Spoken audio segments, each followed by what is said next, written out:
السلام علیکم۔ کیا آپ جانتے ہیں کنات کسے کہتے ہیں؟ کنات کا مطلب ہے کہ دنیا میں اس طرح سے زندگی گزارنا کہ اس سے آخرت خراب نہ ہو۔ مثال کے طور پر یوں سمجھ لیں کہ ہم اس راستے سے گزر رہے ہیں جس کے ارد گرد کانٹے ہی کانٹے ہیں اور کہیں کچھ پھول بھی ہیں۔ نہ ہم نے کانٹوں سے الجھنا ہے اور نہ پھولوں کی طرف توجہ دینی ہے، بس سیدھا اور احتیاط سے چلتے جانا ہے۔ چبھنے والے کانٹوں کو نکال پھینکنا ہے۔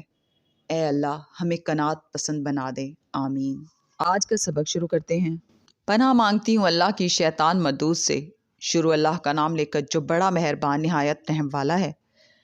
پھر جب ان کے ہاں بچہ پیدا ہوا تو کہنے لگی کہ پروردگار میرے تو لڑکی ہوئی ہے، جبکہ اللہ خوب جانتا تھا جو ان کے ہاں ولادت ہوئی تھی، اور نہ ہوتا لڑکا مانند اس لڑکی کے۔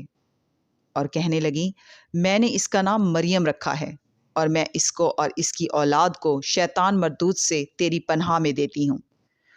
تو اس کے پروردگار نے اس کو پسندیدگی کے ساتھ قبول فرمایا اور اسے اچھی طرح پرورش کیا اور زکریا کو اس کا کفیل بنایا۔ زکریا جب کبھی عبادت گاہ میں اس کے پاس جاتے تو اس کے پاس کھانا پاتے۔ یہ کیفیت دیکھ کر ایک دن مریم سے پوچھنے لگے کہ مریم یہ کھانا تمہارے پاس کہاں سے آتا ہے؟ وہ بولی کہ اللہ کے ہاں سے آتا ہے، بے شک اللہ جسے چاہتا ہے بے حساب رزق دیتا ہے۔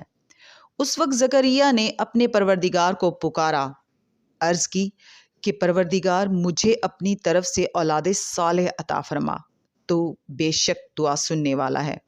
چنانچہ وہ ابھی عبادت گاہ میں کھڑے نماز ہی پڑھ رہے تھے کہ فرشتوں نے آواز دی کہ زکریا اللہ تمہیں یحییٰ کی بشارت دیتا ہے، جو کلمت اللہ یعنی عیسیٰ کی تصدیق کریں گے اور سردار ہوں گے اور عورتوں سے رغبت نہ رکھنے والے اور ایک پیغمبر یعنی نیکوکاروں میں ہوں گے۔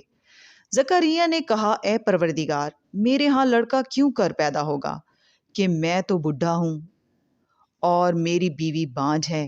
فرمایا اسی طرح اللہ جو چاہتا ہے کرتا ہے۔ صدق اللہ العظیم۔ کل انشاءاللہ پھر ملیں گے۔ اللہ حافظ۔